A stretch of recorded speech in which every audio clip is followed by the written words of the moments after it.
Everyone welcome back to my channel aspirants UPSC IAS. तो मैं आज आपको बताने वाली हूँ कि 15 जुलाई 2022 के द हिंदू के लिए आपको क्या क्या पढ़ना है, क्या आज के लिए इम्पॉर्टेंट है। ठीक है, तो आप पहले आ जाइए पेज नंबर फर्स्ट पे। यहाँ पे आपको ये पढ़ना है,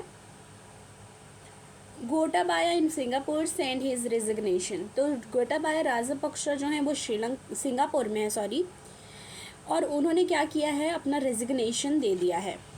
ठीक है, इसमें है official announcement today after verifying it's authenticity. ठीक है, इसमें बताया जा रहा है जो श्रीलंका के प्रेसिडेंट है गोटाबाया राजपक्षा, उन्होंने थर्सडे को अपना रेजिग्नेशन लेटर दे दिया ईमेल करके सिंगापुर से।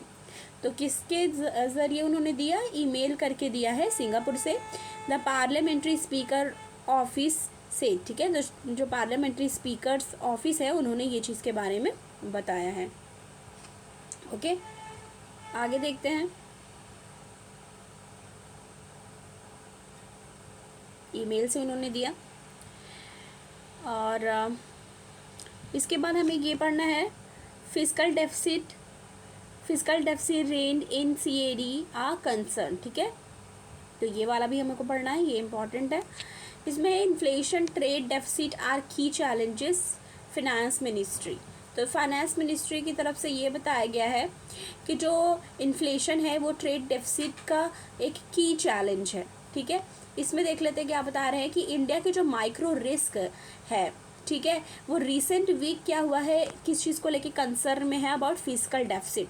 तो किस चीज़ को लेकर के कंसर्न में है, फिस्कल डेफिसिट को लेकर कंसर्न में है। Fiscal deficit target being breached, क्योंकि फिस्कल डेफिसिट का जो टारगेट है वो ब्रीच हो गया है, मे बी मिसप्लेस्ड हो गया है, ऐसा फाइनेंस मिनिस्ट्री की तरफ से बताया गया है थर्सडे को। Conceding that current account deficit could however deteriorate this year mainly due to rising trade deficit. क्यों हुआ ऐसा, ही ट्रेड डेफिसिट की वजह से, क्योंकि घाटा हुआ है हमको ट्रेड में, तो उस वजह से ये है फिस्कल डेफिसिट जो है उसकी ये बात कर रहे हैं कि सीएडी के कंसर्न को लेके। ठीक है, तो ये चीज़ है।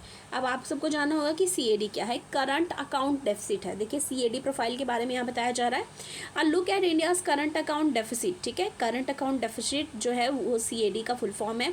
एवरी क्वार्टर, ये एवरी क्वार्टर क्या होता है, इसको देखा जाता है, अप्रैल से जून तक का होता है ये, जो अप्रैल से जून 2019 और जनवरी मार्च 2022 का ये बताया जा रहा है, फाइनेंशियल ईयर 2022 का। ठीक है, तो ये दोनों न्यूज़ हमें आज के लिए पढ़ना है। आगे देखते हैं और क्या हमें पढ़ना है। इसके बाद हमें पढ़ना है ये वाला, Kerala report India's first monkeypox case. तो केरला में क्या रिपोर्ट किया गया है, first monkeypox case Kerala में रिपोर्ट हुआ है।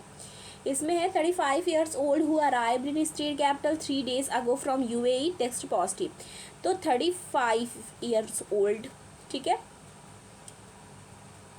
35 ईयर्स ओल्ड एक आदमी, वो आया स्टेट कैपिटल में 3 दिन पहले यूएई से, वो क्या पाया गया, वो पॉजिटिव पाया गया है मंकी पॉक्स का।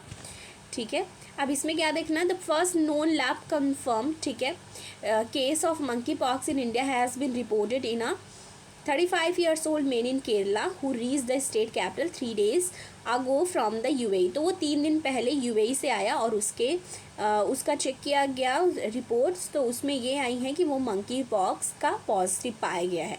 Union health ministry should now make the official declaration. तो अभी यूनियन जो हेल्थ मिनिस्ट्री है वो ऑफिशियल डिक्लेरेशन, ठीक है, उसको करना है। स्टेट हेल्थ मिनिस्टर वीना जो जॉर्ज हैं, अर्लियर ऑन थर्सडे उन्होंने इन्फॉर्म किया प्रेस पर्सन को about possible suspect case of monkey pox, said here at 7 PM that the National Institute of Virology Pune had confirmed the disease। तो किसने confirm किया, national institute of विरोलॉजी Pune ने confirm किया है disease को लेके। तो ये चीज़ हमें देखना है कि वो यूएई से आया, और पहला केस कहाँ से रिपोर्ट हुआ, ये इम्पॉर्टेंट है, कहाँ से, केरला से रिपोर्ट हुआ। आगे आ जाइए, अब सीधा हमको आ जाना है पेज नंबर 8 पे। ठीक है, एडिटोरियल वाले पेज पे हम आ जाएंगे।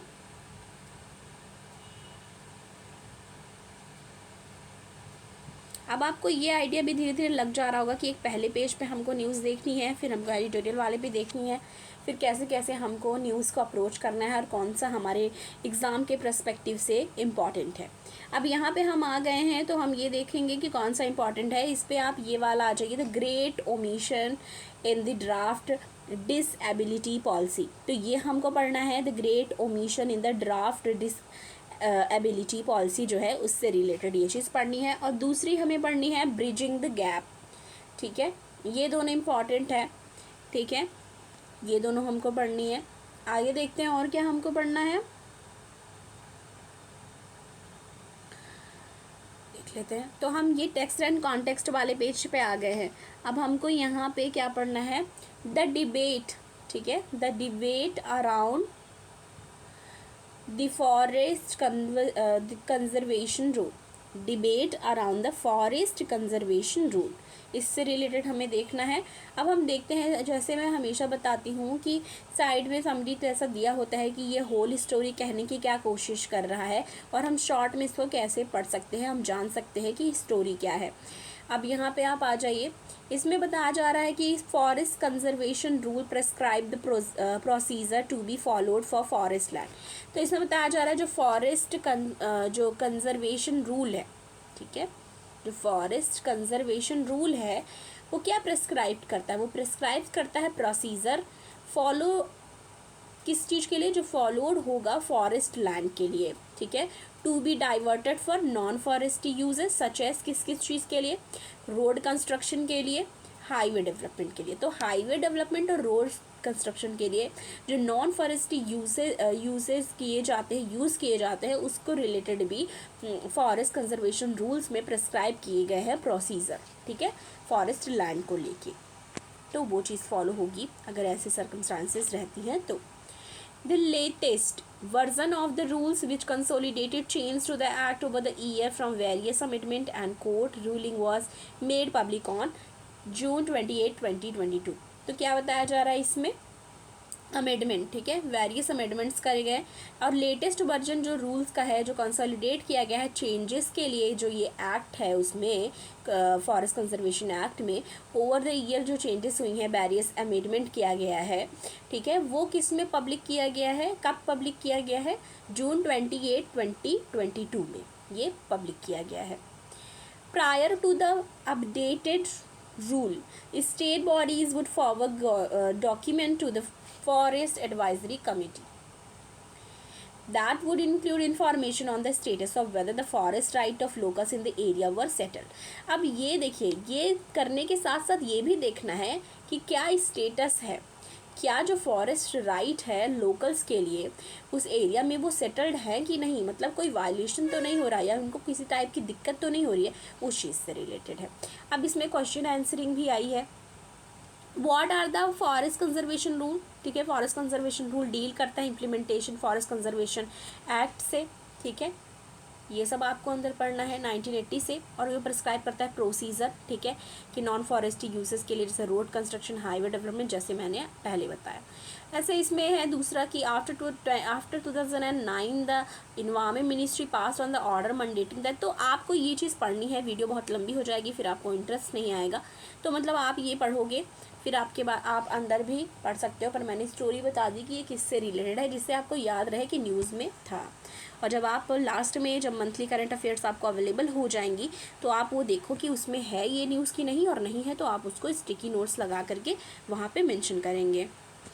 दूसरा आप आगे बढ़ जाइए, इसमें आ जाइए the road to rolling out labour code. ठीक है, the road to rolling out labour code, इसमें क्या पढ़ना है, the government says the delay in implementation the 4 labour code is due to the delay in farming rules by the state. तो अब ये बता रहे हैं कि जो गवर्नमेंट ऐसा कह रही है, जो डिले हो रहा है इम्प्लीमेंट करने के लिए 4 लेबर कोड्स जो लाए गए हैं, वो इस वजह से हो रहा है क्योंकि डिले हो रहा है फार्मिंग रूल्स जो स्टेट द्वारा बनाए जाते हैं। ठीक है, उनका ये मानना है, वो ये कह रहे हैं state are publishing draft rule and inviting comments from stakeholder on those draft rule. तो वो क्या कर रही है स्टेट, वो पब्लिश कर दी है ड्राफ्ट रूल और इनवाइट कर रही है कमेंट करने के लिए स्टेक होल्डर को जो भी ड्राफ्ट रूल्स हैं उसमें। Centre had also publish draft rule for the certain section of the 4 code, और सेंटर ने क्या किया है, पब्लिश कर दिया है ड्राफ्ट रूल को certain section of the 4 codes के लिए। ठीक है, इसके आगे हमें ये देखना है जो ट्रेड यूनियंस हैं, trade unions are warning about protest. Trade unions को क्या किया गया, वार्निंग किया गया है about protest if the code are implemented. ठीक है, जब कोड इम्प्लीमेंटेड होगा तो ट्रेड यूनियंस जो हैं उनको ये बोला गया है कि वो प्रोटेस्ट ना करें। They say that centre will have repeal it the way it repeal the 3 farms law. ठीक है, वो ये कह रहे हैं कि जैसे उन्होंने रिपील कर दिया फार्म्स लॉ को। तो ये चीज़ भी देख ली, ये इंपॉर्टेंट था। आगे बढ़ जाते हैं, आगे आ जाइए आप, देखते हैं और क्या पढ़ना है। How to grease the wheel of justice. ठीक है, बताया जा रहा है कि कैसे ग्रीस करेंगे जो व्हील ऑफ जस्टिस है उस चीज़ को। अब इसमें देख लेते हैं क्या बात की जा रही है। तो बता रहा है इन इंडिया मोर देन 40%। ठीक है, यहाँ बताया जा रहा है कि इंडिया में मोर देन 40% केसेस जो हैं वो डेडिकेटेड हैं आफ्टर 3 years। अब यह क्या है कि more than 40% cases decided after 3 years, sorry not dedicated. इसमें बताया जा रहा है कि क्या होता है कि इंडिया में मोर देन 40% केसेस जो होते हैं वो तब डिसाइड होते हैं 3 साल बाद ऑलमोस्ट वो डिसाइड होते हैं, मतलब डिलेज दिख रही हैं बहुत ज़्यादा। While in many other countries less than 1% of cases are decided after 3 years। पर बहुत सारी कंट्रीज़ ऐसी हैं जिसमें 1% ही केसेस ऐसे हैं जिनको डिसाइड किया जाता है आफ्टर 3 years। तो अपने यहाँ ज़्यादा डिलेज हो रही हैं और ज़्यादा जो केसेस हैं उसको जो डिसाइड किया जा रहा है 3 years के बाद। ठीक है, अब इसके आगे computer algorithms should decide on case listing, case allocation and adjournment with only a 5% override given to जजेस। ठीक है, अब आगे और हमें ये देखना है इसमें क्या बता रहे हैं कि all the court in the country, जितने भी कोर्ट हैं कंट्री में, must switch to a hybrid virtual mode. उनको कह रहे हैं कि मस्ट स्विच, उनको करना चाहिए स्विच हाइब्रिड वर्चुअल मोड में जितने भी कोर्ट हैं immediately and start disposing cases, और स्टार्ट कर दें डिस्पोज करने के लिए। डिस्पोजिंग केसेस मतलब केसेस को जल्दी ही डिस्पोज करें। इवन आफ्टर द कोविड-19 crisis and it would be beneficial to continue hybrid virtual court. तो ऐसा भी कहा जा रहा है कि अभी कोविड-19 क्राइसिस एंड हो गई हैं तो ये चीज़ बेनिफिशियल है कि कंटिन्यू करा जा सके हाइब्रिड वर्चुअल कोर्ट को। ठीक है, तो इसमें ये बताया जा रहा है how to grease the wheel of justice. आगे आ जाइए, आगे देख लेते हैं।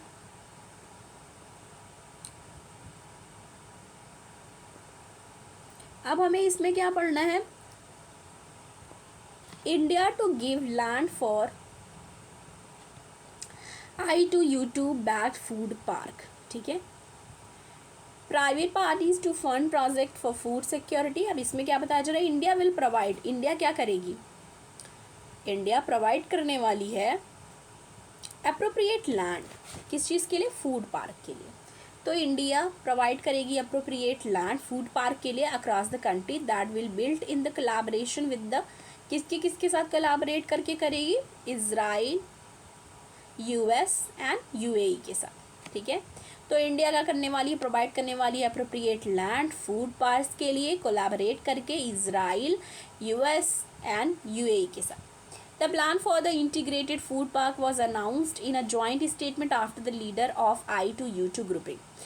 अब ये कब डिसाइड हुआ, ये तब अनाउंस किया गया जब जॉइंट स्टेटमेंट आया, जब लीडर्स ने I2U2 ग्रुपिंग, जब उन्होंने एक प्लान किया, एक इंटीग्रेटेड फूड पार्क का प्लान बनाया और अनाउंस किया, जॉइंट स्टेटमेंट दिया आफ्टर जो लीडर्स ऑफ I2U2 ग्रुपिंग हैं। कौन कौन है I2U2 ग्रुपिंग में, ये मैंने कल ही हमने पढ़ा था। ठीक है, फिर से देख लीजिए, इंडिया है, इजराइल, I2 मतलब I 2 बार आएगा, India Israel, U2 2 bar, UAE and US। इनका जो समिट हुआ था कहाँ, थर्सडे को, तब ये डिसाइड किया गया है। ठीक है, आगे देखते हैं। They would bring in a private capital for specific project in the field of water, energy, transportation, health, space and food security। अब किस किस एरिया को कवर करने वाले हैं ये लोग, ये भी देख लेते हैं। वाटर, एनर्जी को, ट्रांसपोर्टेशन को, हेल्थ को, स्पेस को, फूड एंड सिक्योरिटी को। ठीक है। तो इतनी सारी चीज़ें इसमें हैं जो भी ध्यान देनी है, और जो कि I2 U2 करने वाली फूड पार्क बनाएगी, तो इंडिया उसमें लैंड प्रोवाइड करेगी। आगे देखते हैं, आगे आ जाइए।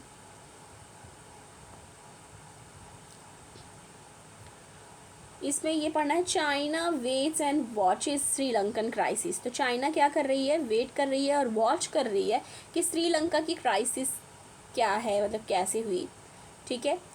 Beijing blame the west for debt problem in a number of developing countries in Asia and Africa. अब बीजिंग ने क्या किया है, ब्लेम कर दिया है वेस्ट को, वेस्ट कंट्रीज़ को ब्लेम करा है, चाइना की तरफ से किया गया है, ठीक है, कि डेट प्रॉब्लम हो गई है number of developing countries Asia and Africa में, इसलिए उसने वेस्ट को ब्लेम करा है। ये चीज़ ध्यान में दिया हमने। अब नेक्स्ट क्या है, US vows to use all means to stop Iran nuclear bomb. तो यूएस क्या करने वाली है, किसी भी हाल में स्टॉप करने वाली है ईरान की न्यूक्लियर बॉम्ब को। President Biden signs new security pact with Israel prime minister Lapid. तो अभी क्या किया है प्रेसिडेंट बाइडेन ने किया है कि उन्होंने साइन किया है new security pact Israel PM Lapid के साथ।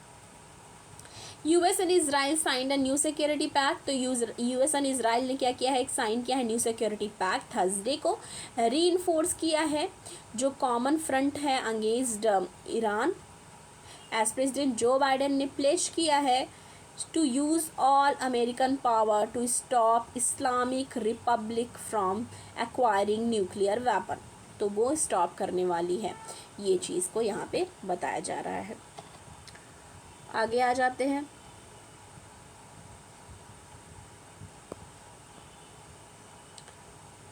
इसके बाद है trade deficit widen to record $26.1 billion. तो ट्रेड डेफिसिट जो है वो वाइडन हो गई है और रिकॉर्ड कितना है, $26.1 बिलियन, ठीक है, ये चीज़ हुई। आगे देखते हैं,